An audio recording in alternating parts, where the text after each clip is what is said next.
E vamos lá para Brasília, né? Em meio à primeira grande crise aí entre o Senado e o Supremo Tribunal Federal neste ano, o presidente Lula jantou ontem com 3 ministros da Corte. Os 2 principais cotados à próxima vaga no Supremo Tribunal Federal também participaram. Os detalhes ao vivo agora com a repórter Tainá Farfan. Boa noite, Tainá. Oi, Caio. Muito boa noite para você e para quem acompanha a gente aqui no WW. Pois é, em meio a essa crise institucional entre Senado e Supremo Tribunal Federal, inclusive com troca de farpas públicas, Lula jantou ontem com ministros do Supremo Tribunal Federal. Foram eles Gilmar Mendes, Cristiano Zanin e também Alexandre de Moraes. E ainda teve a participação dos 2 principais cotados para assumir a nova vaga no Supremo Tribunal Federal, o ministro da Justiça, Flávio Dino, e ainda Jorge Messias, advogado-geral da União. Essa é uma apuração da nossa âncora, Raquel Landim.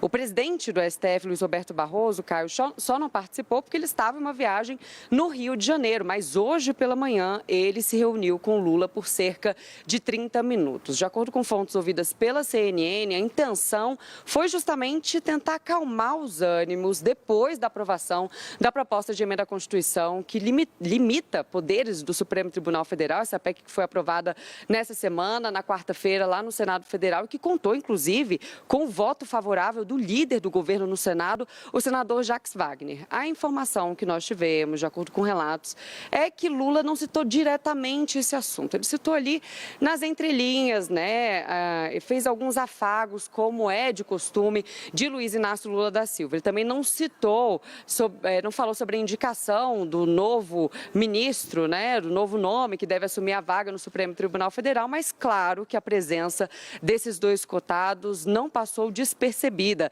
E vale a gente destacar também que Lula deve indicar em breve o novo procurador-geral da República. O mais cotado é Paulo Gonet, que é o nome aí preferido, digamos assim, de Gilmar Mendes e também de Alexandre de Moraes. E, Caio, hoje, vale a gente destacar também que aconteceu um evento em São Paulo com a presença do presidente do Senado, Rodrigo Pacheco. Inclusive, nesse evento, era para ter participado, era para contar com a participação também de ministros do Supremo Tribunal Federal. Tinham 3 previstos nesse encontro. Eles acabaram não indo até esse evento, mas o presidente do Senado, Rodrigo Pacheco, participou e falou ali, conversou com a imprensa sobre essa resposta dos ministros do Supremo Tribunal Federal, que ele avaliou como desproporcional. Vamos ouvir um trecho do que ele disse. O único propósito de estabelecer esse equilíbrio entre os poderes, uma essência básica e muito simples do que é essa emenda constitucional, cuja reação foi absolutamente desproporcional e desaguisada em relação ao mérito dela.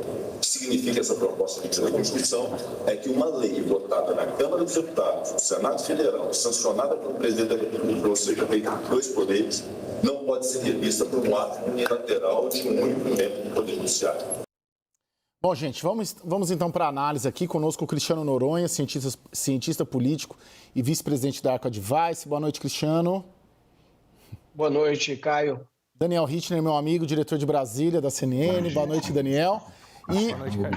E imagino que lá de Santa Catarina o senador Esperidião Amin, que é o pai da criança, né, senador? O senhor que é o relator da PEC, que gerou aí a primeira grande crise institucional deste governo Lula, né? A gente vai fazer meio que uma roda, mas conversando principalmente com o senhor, viu, senador? Primeiro, para o senhor explicar, eu queria a sua leitura política, senador.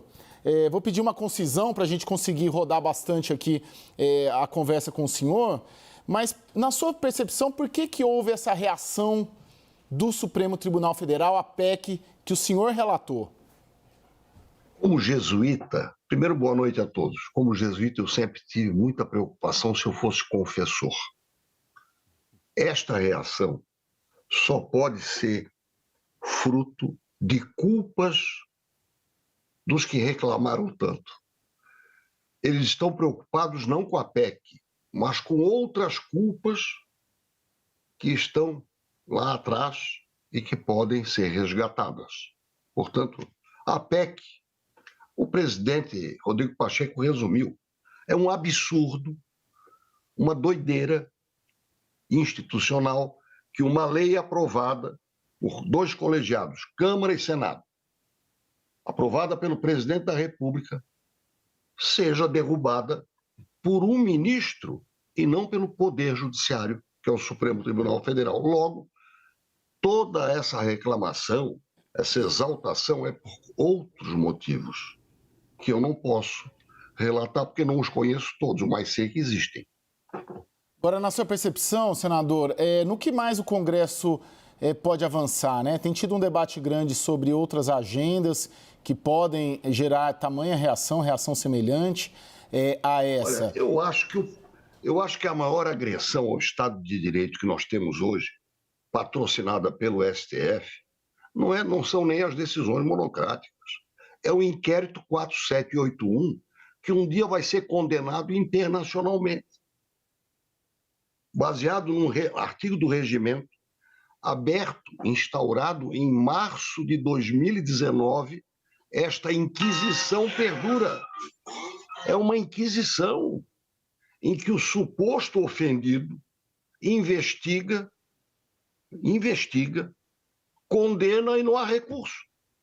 O inquérito 47181 deve ser a grande preocupação do Supremo como instituição, porque ele é indefensável. Bom, vou jogar lá para o Daniel. Oi, por favor. Pode ir, vai lá, Cristiano, por favor. Desculpa, eu não queria te... senador, a gente viu ali as falas, né, do ministro Gilmar Mendes, também do presidente do Supremo, o Luiz Roberto Barroso, fizeram duras críticas a essa decisão, falaram que o Supremo não vai se acovardar. Agora, como que o senhor analisa diante da reação? Eu sei que o senhor integra o Senado, mas a PEC agora vai para a Câmara dos Deputados. De uma forma geral, o senhor percebe alguma possibilidade de, eventualmente, o Congresso recuar disso e, por conta dessa reação, simplesmente engavetar essa proposta? Olha, isso sempre pode acontecer. Pode até acontecer um grande acordo.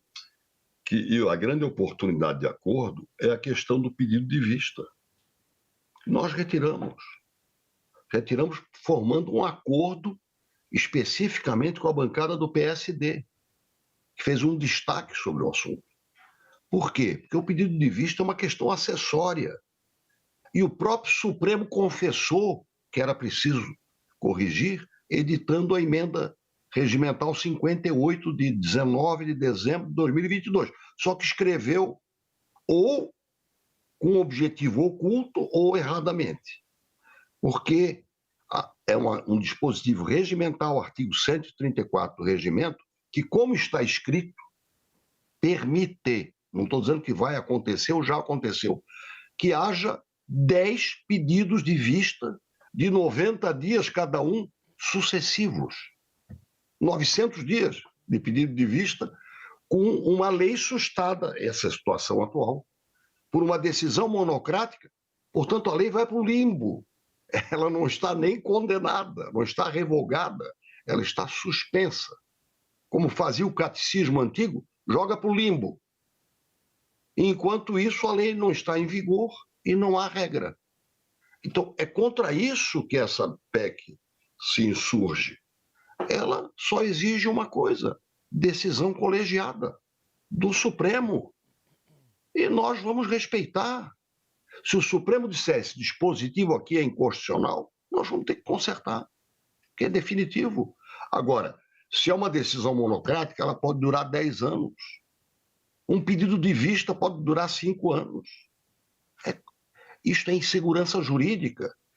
E não contribui nem para a segurança jurídica, nem para a honestidade, esse tipo de situação que nós estamos vivendo ainda hoje.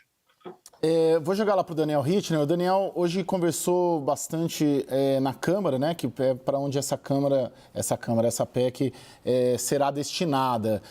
Daniel, fala um pouco para a gente aí dessa perspectiva de aprovação ou não dessa PEC na Câmara dos Deputados. Não, Caio, a gente tem ouvido muito uma reação de que Arthur Lira deve esfriar um pouco, desacelerar a tramitação dessa PEC quando ela chegar na Câmara nos próximos dias, que nada será decidido a toque de caixa. Muito bem. Mas hoje, perguntando para deputados mais ponderados ali do Centrão, não estão identificados nem com uma linha, nem com outra. Eu estava tentando pescar um pouco qual é o sentimento desses deputados sobre a PEC. E o que me disseram, ninguém está imaginando que ela vai ser aprovada ainda neste ano. Ninguém está imaginando um grande avanço na tramitação. Agora, no ano que vem, é preciso sentir a temperatura. Em abril, quando estiver mais ou menos esgotada a agenda legislativa de 2024 e a gente começar o processo para valer de campanhas municipais, as prefeituras, esse tema é muito aderente aos desejos da população. Veja que a gente teve ontem uma pesquisa da Genial Quest apontando que 66% dos entrevistados concordam com a limitação, com a restrição às decisões monocráticas. Daí que eu pergunto para o senador Esperidion Amin, senador, o senhor acredita que é este o cenário mais provável, que a Câmara, em algum momento do ano que vem, de fato avance? Primeiro, ninguém está com espírito de retaliação ou de vindita. Isso foi uma erupção vulcânica de alguns ministros, eu repito, certamente como causa culpas antigas. Como disse o ministro Marco Aurélio, que dizia, foi o decano, e ele disse ontem, cada vez que surgia para nós um fato que pudesse representar um avanço sobre a atribuição alheia, eu dizia, cuidado que isso pode gerar alguma retaliação. Ministro Marco Aurélio, decano até há pouco do Supremo Tribunal Federal, declarou isso. Eu não percebo esse espírito. Agora, o que vai acontecer com o marco temporal? Você colocou isso na sua pergunta? Não. O aborto foi esquecido. E as drogas? Ou seja, o Supremo abriu frentes cá para nós. Pode fazer parte da agenda de alguém, mas não faz parte da agenda do Brasil. Sem o marco temporal, nós vamos ter um incêndio na economia mais próspera do Brasil. Algum marco temporal nós temos que ter. No mínimo, a data da Constituição, que disse é direito dos índios aquilo que eles ocupam na data desta Constituição. Em síntese, as frentes estão abertas. Tomara que haja humildade de todos nós, autocontenção, que os ministros que exacerbaram ontem não demonstraram. Autocontenção. O que a PEC representa? Ela tira algum direito do Supremo? Pelo contrário, ela nos submete à decisão do colegiado, como proclamou o presidente, então, Fux, em 2020, quando ele disse, no futuro nós desmonocratizaremos o Supremo. Nós estamos ajudando a desmonocratizar, porque isso é bom para a segurança jurídica. Eu quero conhecer o jurista que acha que esta PEC agride o Supremo.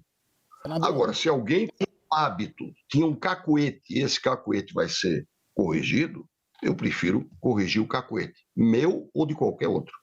Cristiano, só vou chamar um intervalo e daí eu volto contigo, que eu vi que você assinou aí para fazer uma pergunta. A gente vai fazer um rápido intervalo e voltamos em instantes. Fica com a gente.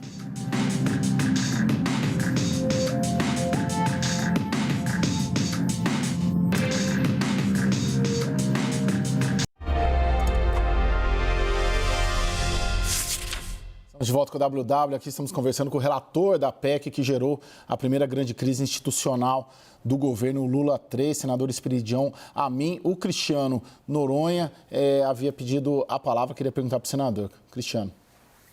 Senador, A gente viu essa reação do Supremo Tribunal Federal sem que o processo legislativo ainda em relação ao exame dessa PEC tivesse sido concluído.